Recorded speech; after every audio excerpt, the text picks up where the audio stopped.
Welcome back, everybody, to this week's edition of All Things Rangers. We are back with just the Duo podcast, as I'm Mark Williams, your host, and I'm joined by my partner, Mr. John Filkowski. We're slightly less Islanderish this week. Yeah, well, it's back to the original duo. So, I mean, I don't want to say that Anthony is Batgirl in this situation, but it's Batman. It's Batman and Robin right now. Hopefully the Joker doesn't get to him the way he did the Batgirl. There you go. Look it up if you don't know what I'm talking about. Okay. Well, talk about an interesting week, John, again, for the New York Rangers. They can never give us a week where it's just mundane. Hey, let's just win a couple games. It's going to be a little bit exciting. No. They had to have their entire coaching staff come down with COVID and be unavailable to coach any of the games, which we're getting our wish. No David Quinn. Oh, no problem. The Rangers won 9-0 the first game without David Quinn. You don't get a coach. You win 9-0. What else could possibly happen in that game? I don't know.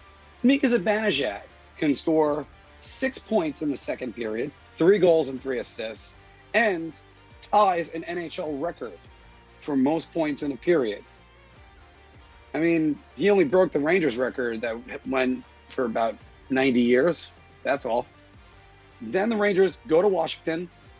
They are winning 1-0, and Alexander Ovechkin decides, no, you're not going to win this game. 2 goals in the back of the net. They lose to Washington. Mika Zibanejad comes back and goes, oh, yeah, I'm going to decide the Rangers are going to win. And then last night, they tried to give away to the game of the Buffalo Sabres, but fortunately, they were playing the Buffalo Sabres. So, John, where do you want to start? Well, chronologically, sounds like the way to go, as usual. That first game was just ridiculous. I couldn't believe what was going on. And I remember I was typing things out on social media, tweeting things out. And I just, at one point, my tweet was just, I have no words. And that was it. And people were still liking it like crazy just because I feel like a lot of Ranger fans could relate to something like that. We've never seen anything like that. I said that was probably the biggest FU to a coaching staff that I've ever seen in my life. And you have David Quinn, who has, as we've mentioned, has had 4 different players express similar types of concerns about him. And then all of a sudden, the much maligned number 1 center finds his magic the first game that David Quinn is out. Like, when do we stop saying things like this is just some crazy coincidence? When do we start, like, when do we actually start giving credence to the fact that there might be a problem behind the bench? And then they play another really good effort. I would say a 54-minute effort in Washington where they could have and should have won that game. And they just lost it. Snatched under them. Alexander Ovechkin, kudos. That's why you are who you are. 2 goals from within 5 feet. When was the last time Ovi did that?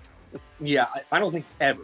But Mika Zibanejad, in what was looking like a similar type of game where the Rangers took the lead and they looked like Washington was gaining. It felt like one of the late 2000s games between the Rangers and the Capitals, where the Rangers would take the lead, like the 2009 series. And then all of a sudden, Mika Zibanejad with probably the Rangers goal of the year. And he just absolutely manhandles Brendan Dillon and just roofs the puck up top corner and scores. And the Rangers put the game away. And Mr. Cardio, Brett Howden, somehow, gets the empty netter. I mean, good for him, I guess. But, that sealed that game. And then Monday night, what do we call those games? Trap games. And that was almost exactly what it was. Because when Buffalo took that lead, oh, here we go again. And then they came back and they stormed back that next period and scored those 3 goals. We're like, okay, all right, you know what? That was just Buffalo. They got their little surge there. You know, we're gonna take control. We're gonna close this out. We're gonna handle this the right way. Third period comes. No, we're not. We're gonna let up 2 goals to tie the game right off the bat. But then Chris Kreider, who, you know what, I gotta say, I'm still skeptical and I'm still waiting for that disappearing act, but it hasn't come. It hasn't come. And you know what? I hope that I don't jinx it, but, you know, he's been good. He's been consistently good. And he's been physical. And he's been assertive. And he's been involved and engaged. And he saves the day again. And then Capo Caco gets an empty netter to seal it off. And you know what? Good for him for his second goal in the game. And he needed that. So, I mean, was that the ugliest looking thing you've ever seen? Yeah, that was. Now you have to move on. So, Philly's going to be looking for revenge after that the last game. So, but here's the problem. Philly's defense is one of the worst in the league right now. Oh, the numbers on them are just horrendous, and everything with them has a lot to do with the retirement of Matt Niskanen before the start of the season. And AV turned Shane Gostisbehere from a 65-point defenseman 3 or 4 years ago, whatever it was, to a guy who might not even belong in the NHL anymore, or at least not with the Flyers. So you have him mishandling defensemen. Myers and Sanheim have just been brutal. They need some sort of help. Supposedly rumors that they're looking at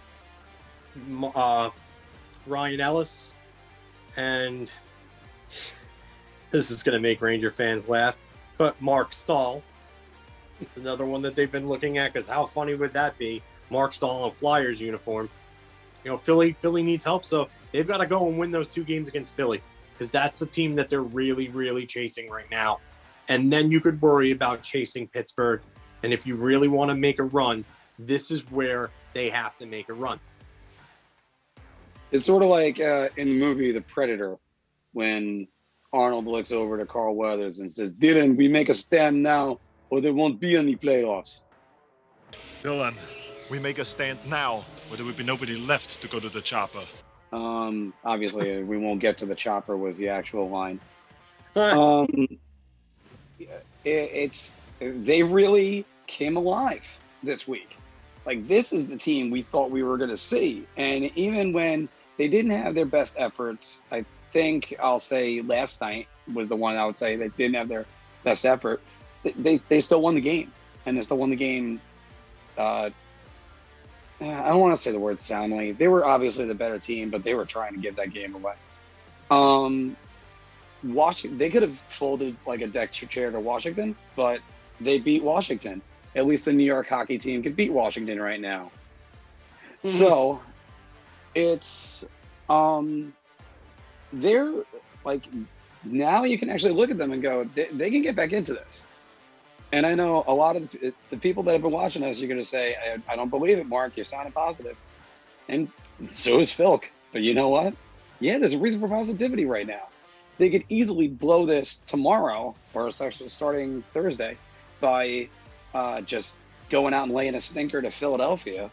But I have no faith in the Philadelphia defense.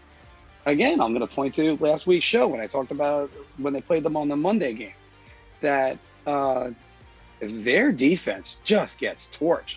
The Julien Gauthier play, even though that made me go, wow, look at Julien Gauthier. The other part of me went, oh my goodness, that defense is horrible. Like, I don't see what they can do. You put in 2 wins against Philadelphia, jump ahead of them, then you can start setting your sights on Boston and possibly getting to Pittsburgh. I know you're saying Pittsburgh for your team that you'd worry about. I'm saying Boston because they're the closest. Boston's got games in hand. They can jump ahead of Pittsburgh at any time. But so we're both kind of right about that. We'll explore that more in a minute. And you also think about it and say, well, they're getting Vitaly Kravtsov soon. So there's some more good news with that. We're going to go into some of the negatives that are coming up in a moment. But it's just, now there's a reason for hope. Now Mika Zibanejad's back. Artemi Panarin is back. Ryan Strome is playing well. Chris Kreider is at the top of his game. Buchnevich is a force every single night. Now just get something out of that third line now. Yeah. And how will that team be? Or maybe that fourth line shows a little bit more grit.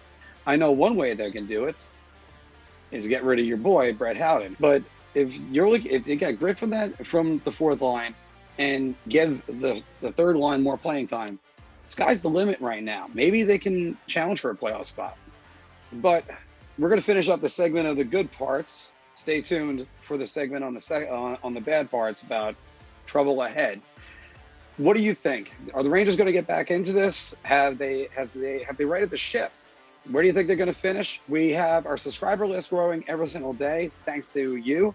So please like, share, and subscribe, and keep going with us. Thanks for watching the video today. And by the way, I'm not a paid advertiser, but I do want to tell you about my friend's product, Ritzer's Hot Honey. There it is right there. And I got to tell you, this thing is phenomenal. My friend Adam's been working hard on this, and just getting it out to a few people. You should try it out. The link is in the description below. And I put this on tacos. I put this on macaroni and cheese with a little bit of chicken in there. I put this on almost everything. This is good stuff. Try it out. Ritzer's Hot Honey. See, I actually had the label facing out right this time, so thank God. Your ideas are intriguing to me, and I wish to subscribe to your newsletter.